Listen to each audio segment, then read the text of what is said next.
Exam 1, Essay 3 question. This video is going to be about comparing and contrasting the sympathetic nervous system, both parts of sympathetic and parasympathetic of the autonomic nervous system, as well as the somatic nervous system. So I thought it'd be easiest just to make a table real fast about some of the differences between the two, or between the three. There are three. So let's do sympathetic, parasympathetic,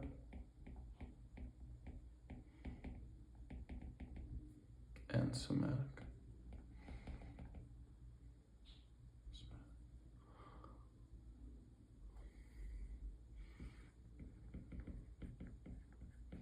So we're going to talk about the point of origin in the central nervous system, right? Because these are all part of the peripheral nervous system. We're going to talk about number of neurons in each pathway. We're going to talk about the ganglia. Then we're going to talk about neurotransmitters, receptors, and actions. So first off, I'm just going to jump down to actions real quick. The sympathetic nervous system is often referred to as the flight or fight or even freeze. And then the parasympathetic is referred to as rest and digest. So the somatic nervous system, what we're talking about here is our motor neurons. So motor or muscles. So these are the things we can control. So let's just start at the beginning with the point of origin. So the sympathetic nervous system and the parasympathetic nervous system both come from the lateral horn of the spinal column and the spinal cord. And the sympathetic nervous system specifically comes from T1 to L2. So all the thoracic vertebrae down into L2. So basically your chest is where these vertebrae, or where these nerves come out of your spinal cord. The parasympathetic nervous system has two parts. It has a cranial, and then it also has what's referred to as a sacral. So the sacral is S1 to S3 typically. The cranial, what we're talking about is cranial nerve number 10 typically. There are some other ones, but this is known as the vagus nerve. It does 75% of all parasympathetic innervation. So the somatic, this is going to come out of the ventral horn. And these are going to go out the spinal nerves. From the top of the vertebrae, right, we have C1 all the way down to the last coccygeal nerve. So it goes through cervical, thoracic, your lumbar, and then sacral, and then there's one coccygeal nerve. And those control muscle once again. So the number of neurons in the pathway, in the sympathetic we have 2, as well as in the parasympathetic we have 2 neurons that come from the spinal cord through the pathway. The first one for sympathetic is really long, and the second one is really short. The first one is also myelinated.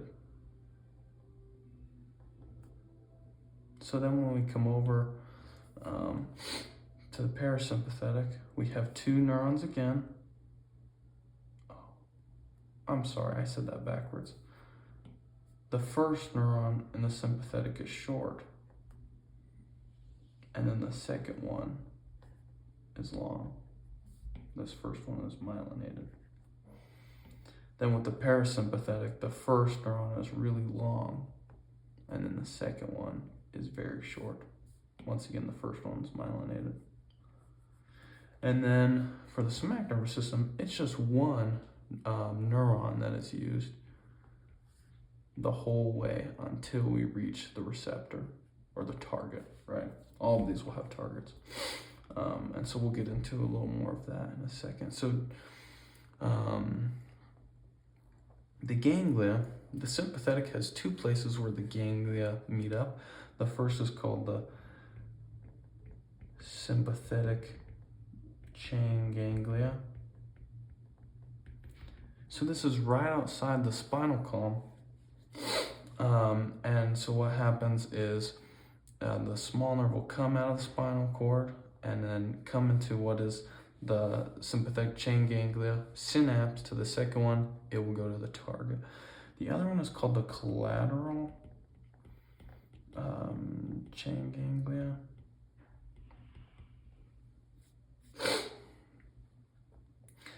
And so the collateral chain ganglia, if you pass through the sympathetic and then you go into the abdominal cavity, there'll be collateral chain ganglia, which are farther away than the sympathetic chain ganglia, but once again, the first neuron is typically shorter than that second neuron. And this is going to innervate your abdomen and all of the organs within it, right, like the liver. And then in terms of the parasympathetic, their chain ganglia are known as terminal ganglia, or we'll just say it's close to target. So the first neuron, the first neuron goes all the way down close to the target, whether it's the liver or the lungs or whatever. And then the second one is really short, typically on the body of the organ. And then the somatic doesn't have ganglia, right? There's no synapse. A ganglia is where two neurons meet up, but if there's only one neuron, it doesn't need ganglia. So now we're going to talk about neurotransmitters. Just real fast, we have two types of neurotransmitters.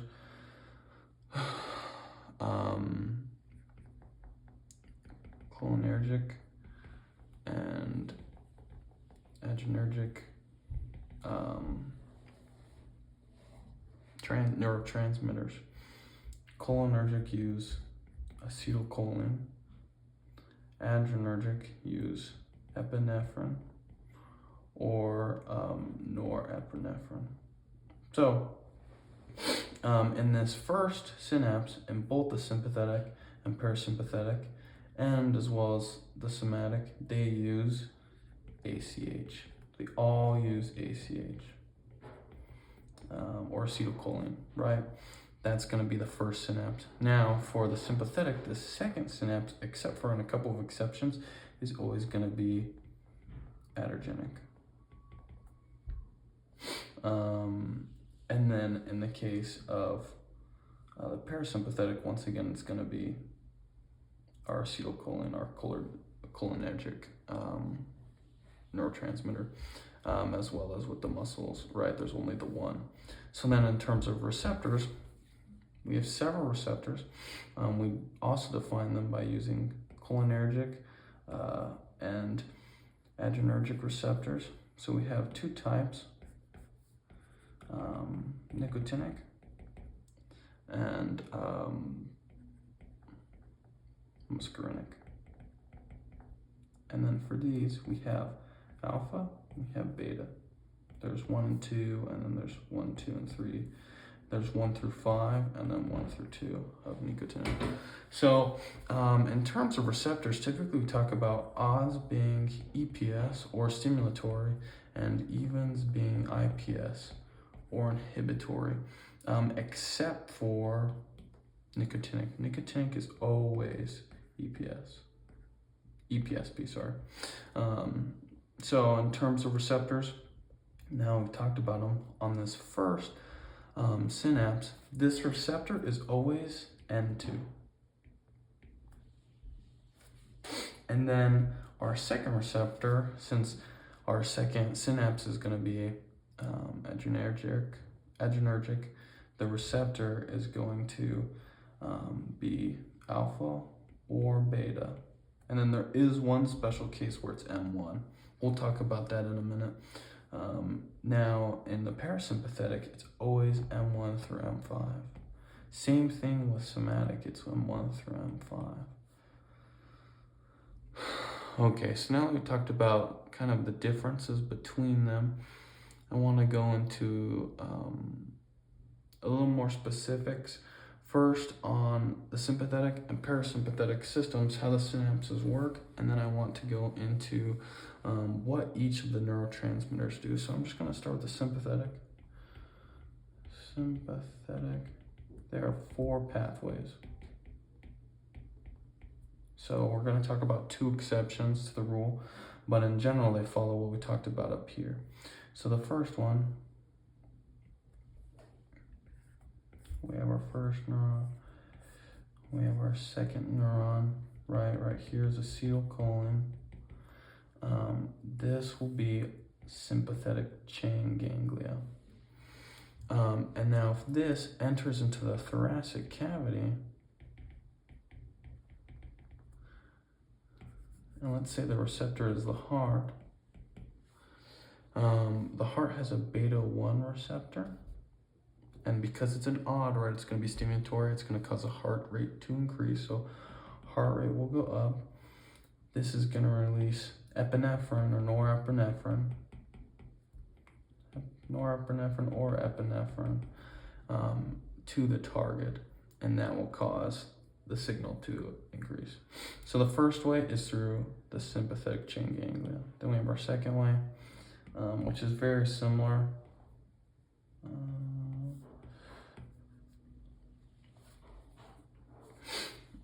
So once again, acetylcholine. This time, instead of being the sympathetic chain ganglia, this is a collateral ganglia. So this is a collateral ganglia. This is going to be in the abdominal cavity. Once again, it's going to release the same kind of stuff, norepinephrine or epinephrine. It's going to go to the target and affect it in some way. The third pathway are sweat glands. So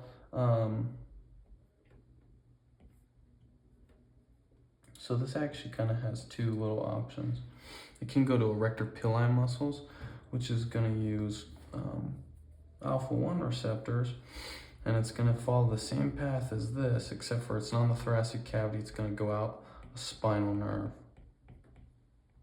So this is still going to be in the sympathetic chain ganglia, but this part will be in a spinal nerve, not in the thoracic cavity.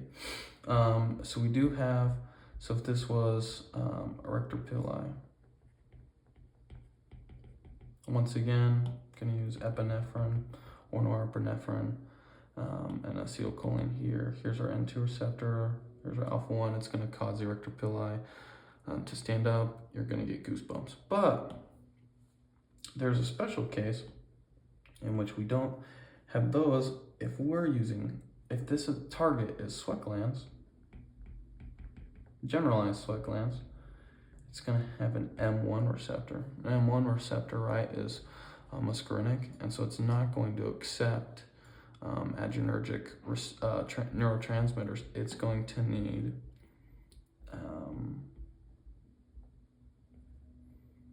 it's going to need acetylcholine. This is one of the exceptions. This is the sweat glands. If it's not a general sweat gland, if it's a local sweat gland, it uses alpha-1, which would follow the basic pattern that we talked about before, right? Except instead of the thoracic cavity, it goes out a spinal nerve, but it's going to use epinephrine or norepinephrine. And then here in our last example, this one bypasses all the rules. There's only one neuron. It's myelinated, right? We talked about the first neurons being myelinated in the past, but instead of going to target, the target in this case, or the first synapse, is the adrenal medulla. So part of the adrenal gland, it's going to synapse using acetylcholine, right? This is the first synapse, so all the first synapses use acetylcholine. Then the adrenal gland in response is going to release, try to use the same colors. it's going to release epinephrine into the bloodstream. That can travel to the heart, stimulate the heart, the lungs, whatever, through the blood.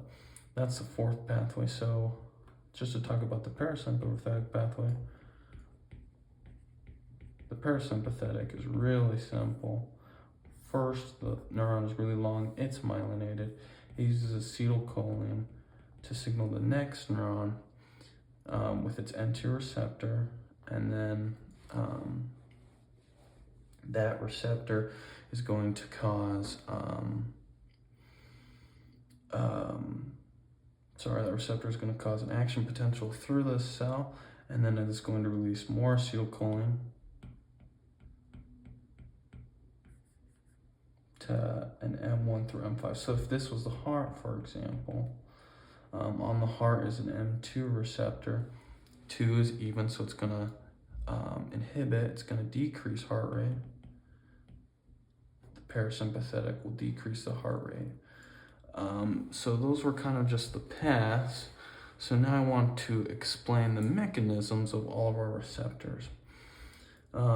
So we have M1 and M2, we have M1, M3, and M5, we have M2 and M4, then we have alpha 1, alpha 2, beta 1, beta 2, and beta 3. So we're just going to talk about what makes these work. So these first two, they're ionotropic. I spelled that wrong, but whatever. So basically what this means is the neurotransmitters cause an ion channel, a cation channel,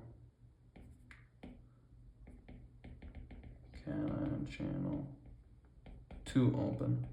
This lets sodium in, right? So then if we go to our M1, M3, and M5, it's actually very similar to our alpha. M1, M3, and M5, they use an IP3 system. So all of the rest of these are all metatropic, which means they use G proteins. So the G protein will cause an MP3, which will cause a sodium cascade from the endoplasmic reticulum. And this will cause an action potential in the cell. M2 and M4, they're going to decrease CAMP or cyclic AMP inside the cell, and this will cause inhibition in the cell. Then if we move on to alpha 1, it's also an IP3, which means it also has a cascade from the endoplasmic reticulum causing the action potential. Alpha 2 also causes a decrease in CAMP. So it decreases like the PIP2 and stuff traveling through the cell, which decreases the ion exchange, right? So then beta 1, beta 2, and beta 3 actually have the same mechanism. They all increase CAMP. So you might say, how is beta 2 inhibitor, and even though it increases CAMP? The short answer is I don't know, but it does. It's an inhibitor receptor. So that's what's going to happen inside all the cells with these neurotransmitters. So just to end, I think I've covered everything. I just want to give a couple of examples. So let's just start with the eye. The eye has several muscles in it, right? We have our iris. We have the outer ring of muscles. The outer ring of muscles is an alpha 1. Has alpha 1 receptors, and then the iris has M3 receptors, right? And so what's going to happen is if the parasympathetic is stronger, the M3 receptors will cause dilation, and the alpha 1 receptors, if stronger than the M3 receptors, right, it's going to cause dilation, M3 constriction, sorry. I think I said dilation or constriction of the pupil. So that's how the parasympathetic and sympathetic work differently, right? The sympathetic is going to cause our eye to dilate so we can see our surroundings better. And the sympathetic is going, or the parasympathetic is going to cause our eye to focus more, right? For reading and things like that. Another example can be the heart. It has beta 1 and M2. So the sympathetic, the beta 2 receptors are going to increase heart rate, M2 receptors are going to decrease, etc., etc. So that should cover everything in terms of the sympathetic and parasympathetic systems, as well as comparing them with the somatic system.